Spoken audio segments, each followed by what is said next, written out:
Good evening po, I'm Laudet. I'm Jenverlo M. Cantero, taga 10 Sigala. Ang tatalakayin po natin ngayon, it's all about gender roles ng Africa. Let's compare kung ano yung gender roles ng Africa dati at sa kasalukuyan. Kasi nga, ang topic natin ay contemporary yung issue. So yeah, let's start.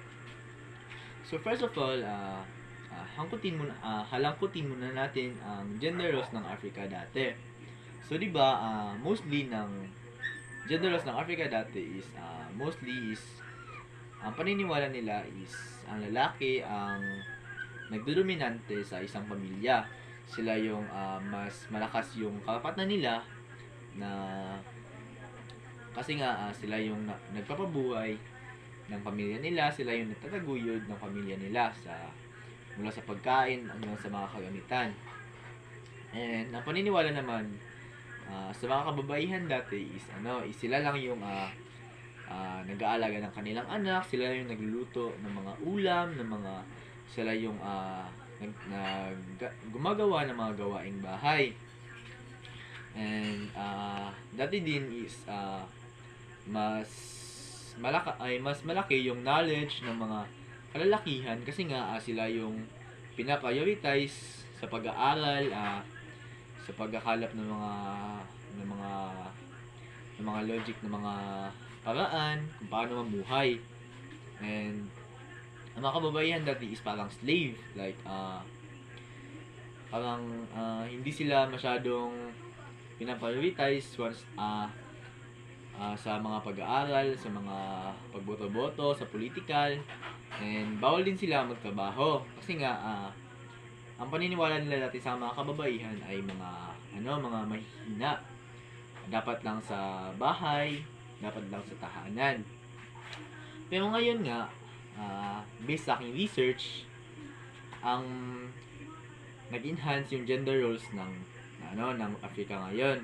Kasi nga nagkakaroon sila ng mga advokasya, mga batas na nagsasabi na dapat pinapantay-pantay yung pagtingin ng mamayan sa kahit anong gender, like sa lalaki at saka sa babae. 'Di ba nga ang dati is binabawalan na magtrabaho yung mga kababaihan. Pero ngayon ay maraming kababaihan na sa Africa ang nakakuha ng mga kurso na like mga profession na unti-unti na nilang ninaabot yung mga pangarap nila na hindi nila kailangan ng mga kalalakihan. And marami ding pamilya ngayon na ang mga kababaihan ang nagtataguyod ng kanilang pamilya, hindi lang ang mga lalaki.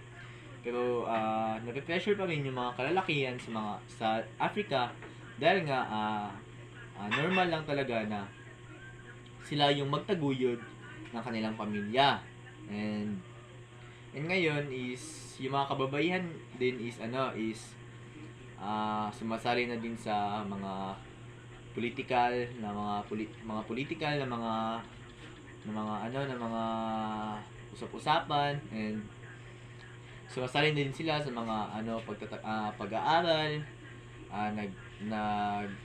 Din sila ng batas na dapat may pagkakapantay-pantay sa bawat tao sa Africa. And siguro naman is kahit pa paano is na-enhance nila yung kanilang gender roles, and hindi pa rin naman nawawala yung karapatan nila. Pero ang kagandahan lang nun is yung karapatan nila is unti-unting nagkakapantay-pantay. Wala nang meron din namang diskriminasyon pero kaunti na lang. Hindi pa kaya dati na parang slave talaga yung mga kababaihan.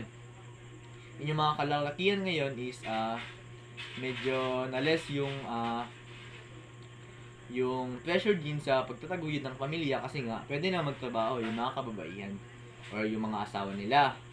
And add lang sa mga impormasyon na sinabi ko is ang buod ng gender roles ng Africa ngayon is pinapatuloy pa rin nila yung pag-enhance ng gender roles hanggang sa makuha nila yung perfect na pagkakamantay-pantay ng mga gender sa kanilang bansa. At yun lamang po, maraming salamat po.